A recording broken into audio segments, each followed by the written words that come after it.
we from Group 5. Today we will be presenting group project. The title of our group, which is rock mass properties. So before I start presenting, let me introduce myself first. My name is FARAH HUWAINI, BINTI RIDZUAN. My matric number is DF200-134. For introduction, geological and geotechnical investigation aim to understand the rock mass attributes such as mechanical properties of unbroken rock and discontinuities. In situ testing such as costly and required test drift may not be available during the basic design stage. There are several classifications of rock mass. So the most intensively used method have been RMR and Q system. However, in recent years, additional classification such as RMI and GSI have risen in popularity. The outcome by hydrogeological index proposed by this case study, namely rock quality designation (RQD) and fracture metric permeability ratio (KF over KM). Okay, that's all for me. I will pass to the next presenter. Thank you. Assalamualaikum warahmatullahi wabarakatuh. My name is ATHIRAH RANI and I will present about the literature review. Based on the study review, complicated rock mass properties can be discovered anywhere within the mountains rock formations. In this study, the central and southern mountainous area of Taiwan were chosen as the area for data collection and testing rock mass. The mountainous area is for about 70% of the total area of Taiwan. Based on the lithologic data of the boreholes, the main rocks such as sandstone, mudstone, shale, and so on, the widespread lithologies from east to west are metamorphic rock and sedimentary rock. Most of the strata within side mountainous area are composed of regolith layer and underlying fracture rocks. Fracture network properties in the fracture bedrock layers dominate their groundwater flow direction. First three data types of each borehole were particularly applied as important information to calculate the three hydrogeological, including RQD, FA, and FT. The raw data of the double Baker hydraulic test were used as the essential information for interpreting the hydrogeological index of hydraulic conductivity. The result of this analysis can then be integrated with the data of hydrological and geological parameters of the test section for correlation analysis. Next paper is to determine the rock mass properties such as the strength and deformability. Normally, empirical or experimental methods are utilized. The rock mass properties systems are often used together with deterministic methods to determine the strength and deformability. RMR, Q, and GSI are the most common systems. The GSI system is based on the description of rock structure and block surface conditions. By using the GSI system, it is possible to obtain the complete set of parameters. If UCS, GSI, and the material constant, GSI values can be determined in the field based on the geological description of the rock mass and the phase of a test drift. Due to the problems in coping the variation and uncertainties of rock properties, traditionally deterministic methods which result in single or mean values for the rock mass properties are often adopted. Thus, these effort probabilistic approaches have been increasingly used by many researchers.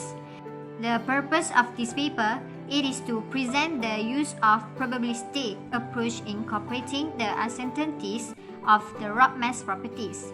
That means this approach is viable to achieve not only the expected values but also the possible deviation. My name is NURHANA binti AZMAN with matric number DF200-148 and I will explain about methodology. For this study, proposed two hydrological indicators that can quantitatively describe the density of fracture network system properties of rock. There is two indicators, which is the first one is rock quality designation (RQD). Essentially, the degree of rock mass fragmentation is used to define the density of the fracture network system to illustrate the quality of the rock mass and as an important indicator for understanding the mechanical behavior of the rock mass. The RQD was utilized as the rating rule for assessing the degree of rock mass fragmentation by measuring the density of the fracture network system. The RQD value for each selected core rank is computed as the proportion of the accumulative length RS of the intact core component that is longer than 10 cm to the length of the selected core rank RT. The following formula expresses RQD is RQD equal to RS over RT multiplied to 100%. The higher the density of the fraction network system, the lower the RQD. RQD values will compute for all double packer test sections in this investigation and then correlated with flow dimension and values. The goal of this investigation is to see if RQD is less when the flow dimension n is larger and the degree of the density of the fraction network system is high. The second indicator is the ratio of Kf over Km. The Kf over Km ratio was employed as a hydrogeological index for studying fraction network system and confirming flow dimension and result. The existing double packer hydraulic test data were reanalyzed using Becker's generalized radium flow model, which is double porosity model, to get the hydraulic conductivity in the fracture Kf and the metric Km. The slab-shaped block function with fracture scale was chosen as the block geometry function in the double porosity model. The model parameters that must be prepared while doing the data analysis is the metric hydraulic conductivity Km, calculated in the lab using the rock specimen examination, the metric specific storage SSM. The formula is the SSM equal to Pro G multiplied to alpha plus Ne beta, the fracture hydraulic conductivity Kf, the fracture specific storage by using the table of specific storage coefficient for different geologic materials in table 1, the aperture B acquired from a borehole televiewer image using a post-processing tools, and the thickness of slab H by using the formula H equal to 1.5 minus B divided by 2, and the flow dimension N, which is the equation is stated from above. Here in this slide show the table 1 for specific storage for different materials and the table 2 for compressibility for different aquifer materials. Okay, that's all from me. Thank you. I am NURHANA binti Muslim, DF 200-147, presenting about result and discussion. In this study, RQD is divided into 4 levels, representing the degree of rock mass fragmentation from high to low. 80% of the data points for each of the 2 fracture network classes are distributed among the grades, with the smaller RQD classes in the levels of RQD is less than 25% and RQD is equal to 25 to 50%, representing high fractured rock mass, while fewer data points are attributed in relatively intact rocks in the level of RQD is more than 75%. Most of the data show that RQD is highly correlated with N. The results show that about 95% of the metamorphic rocks are within the classes of RQD is less than 25% and RQD is 25 to 50%, while the sedimentary rocks are relatively less in the range of 75 to 80%. It can be concluded that metamorphic rocks are more likely to have high fracture density than sedimentary rocks in the mountainous areas of central and southern Taiwan, which is probably due to the fact that the distribution of metamorphic rocks in Taiwan is more frequently affected by orogeny and earthquake. Therefore, the fracture network density of metamorphic rocks tends to be higher than that of sedimentary rocks. Next, fracture or matrix permeability ratio Kf over Km. The first stage was to exclude the data samples of geological structures that do not have the characteristics of fractures and obstruct the flow of groundwater in each double packer test section. Through this screening mechanism, a total of 88 data samples were chosen at this stage. The second stage was to exclude the data samples for which a high Kf over Km ratio did not accompany a value with high N. Among 88 data points, a few data samples were found to be a reverse trend. For example, a high N value was accompanied by a low Kf-Km ratio. The figure on the left illustrates the rock mass structure with high fracture network density that is consistent with the hypothesis of the flow dimension N theory. The groundwater flow pattern is dominated by fractures, thus obtaining a high Kf over Km ratio, while the figure on the right depicts a rock mass structure with high fracture network density that is inconsistent with the hypothesis of the flow dimension N theory. The groundwater flow pattern is dominated by the equivalent porous medium, thus obtaining a lower Kf over Km ratio. Finally, the correlation analysis between the average log Kf over Km ratio and average N value was conducted. The average N value increases with the average log Kf over Km ratio, showing a positive correlation. This correlation result indicates that the magnitude of flow dimension N is related to the log Kf over Km ratio.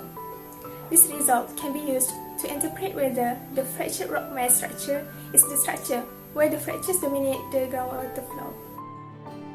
Okay, last for the conclusion, they are commonly used to determine the fracture network design, which is using the RQD to measure the degree of fracturing in strata, and in order to evaluate whether the greater N value